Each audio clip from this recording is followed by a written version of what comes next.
Hey guys, welcome back to Vince Bell Custom. So today we're going to do a garage kit review on the BC Thor. I'm not sure what BC stands for. Maybe you guys could kind of let me know in the comments. I'm not really sure who's the producer. Maybe it's just BC. But it was sculpted by Sheridan Doose. And it's a really great kit.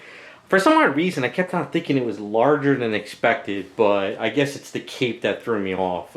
It's just a really big sculpted cape. So it's a little tricky. The other thing too is I kept on thinking that this was like a magnetized item, but actually there is no magnet. So this is something I'm going to probably have to be put together. I guess I got spoiled with a lot of recent kits I've been doing that had magnets and everything, but this is just a basic kit. It looks like it was, I'm not sure if Onage is the one that cast it up. It looks like an Onage kit. It's pretty well done. I'm not really seeing any issues with these items. I mean, it's fairly durable. The only thing is I don't like so far is these pegs for the feet. I'm pretty sure one of these rods are going to be pulled out. And I'm going to probably put a strong rod up a leg, which I'm probably thinking might be this one because there's a lot of meat going here. I'm not saying that the rods are bad, but me personally, I don't trust these because they either are plastic, they look plastic, or they are resin. I'm not really sure. But that scares me because even though it's got two pegs on each foot, the problem I'm worried about is that cape. That cape might be a little too heavy for this item, so it's pretty scary. Now, as far as the base goes, I don't think it's completely solid. It looks definitely hollow, but all in all, the base is not bad. Like I said, for some odd reason, I kept thinking this was a bigger kit than it was. But the sculpt itself is awesome. I mean, Sheridan did a really great job. As far as the keys and the details and everything, it's looking really good. Hopefully I'm in camera. So, I mean, the details are really nice on this item. I really like it. I'm going to be kind of like washing it up right now, and I'm going to start priming it and getting it ready. I really like the legs, though. The wraps actually are really cool. Really did a good job with the wraps on the legs. Not bad. And see, like this piece here, I think is going to be okay. But I'll still get a better idea once I put them together if I feel that, okay, there needs to be a rod in this leg and the ankle and rod in this one. Because, like I said, I always get weary on stuff like that. It all depends on how this cape is. Because this cape is fairly big and heavy, as you can see.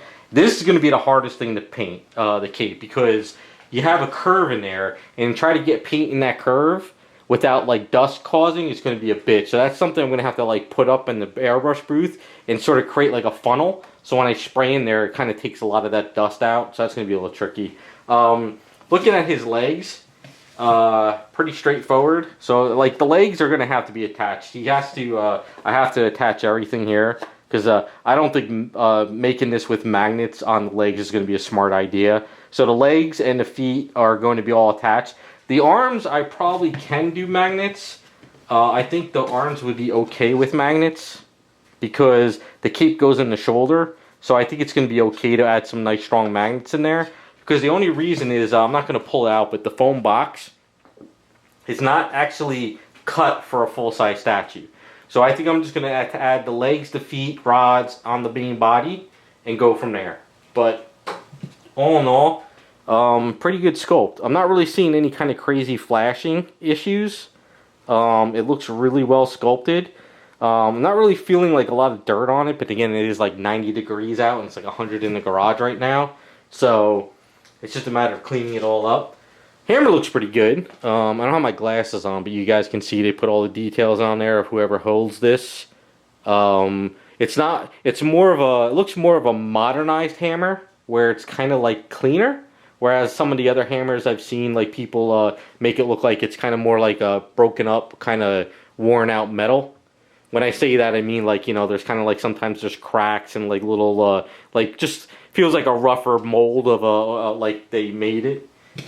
Now one thing I'm kind of curious on is why they did this. Like, I don't understand why this is like this. This is kind of confusing. Like, why not sculpt the whole piece inside here? Because if you were to do this, you'll just scrape it up. So that's actually kind of one thing I'm a little confused on. But all in all, though, I guess maybe it's because like the way you want to turn the hammer. I'm going to have to ask the guy I'm doing this for, I've done a lot of work for him, if he wants the hammer to be a specific way. or if he wants to keep it loose, because I don't know if he wants to keep it like down there or if he wants to have it up here. So I guess that's something we're gonna have to talk about. Face sculpt is good. I really like the face sculpt. Really got that, you know, comic book feel, you know. Helmet and ear pieces go on pretty well, so there's no problems with that. So I'll probably it goes on both ways. Weird. Do you think they would have made one key so you don't mess it up? So I'll have to figure that out. I'll figure out all the stuff. One thing I kind of, in the beginning when I pulled out this kit, I saw this piece. I was like, oh my god, the piece broke off. How am I supposed to do it? And I realized the key's on the back of it. So it goes back there, I think, like that. Yeah, there you go. So at least that goes like that. I might see if I have some small magnets, and I might make this magnetized, only because if you glue this in and this breaks, you kind of run into a lot of issues. So we have some hair pieces and we have the other hand. So, you know, I'll add magnets to that and everything. Detail's pretty good. You know, got some nice detail on the hands. Like I said, hopefully I'm in camera. Pretty straightforward. I mean, that's the Thor kit. I'm not really seeing much about it. Not really. The resin is definitely orange. The more and more I look at it, it's definitely an orange casting. It's probably just that it's a little bit more greener than what I'm used to, or I just haven't seen one in a while. But all in all, very straightforward kit. Lots of good detail. I think it's just a matter of just getting him cleaned up, prime it up, and attach the legs, get his body secured onto the base, make him removable. You know, I'll get my square key stock rods. You know, I'll make the piece here removable, so he goes in and out of the base secure. We don't have to worry about him falling with the cape. And then once that's done, I'll make sure the cape lines up correctly, and then I'll just add magnets to the arms and hands and everything else. We'll talk about the hammer, how he wants me to set that up. And then that's pretty much it. I mean, I don't really see anything else. And I think we're going mostly comic book feel. You know, I think we're going to definitely be getting that comic book look to him. I haven't really hashed out all the paint details yet. I'm not really sure if he has any specific recommendations that he might want to change. You never really know. But I'm just kind of going over all the pieces right now. So I'm cutting this short. It is really hot in the garage right now, but I had to get this out here to start cleaning it up and start priming this, so this way I can get it together. So hopefully a final paint video will be up in a month or so, or hopefully earlier. I'm going to really try to get this going, and then we'll see how it turns out. It's going to be kind of cool to do a Thor kit. I haven't, I don't think I've really painted up a Thor ever. I'm not sure. I know I've done a lot of Thor repairs, especially on the helmets with ear pieces and the feathers, but I don't think I've really got a chance to paint a Thor yet, so this should be pretty fun. So let me know what you guys think. Thanks for watching, and we'll be back with some more videos.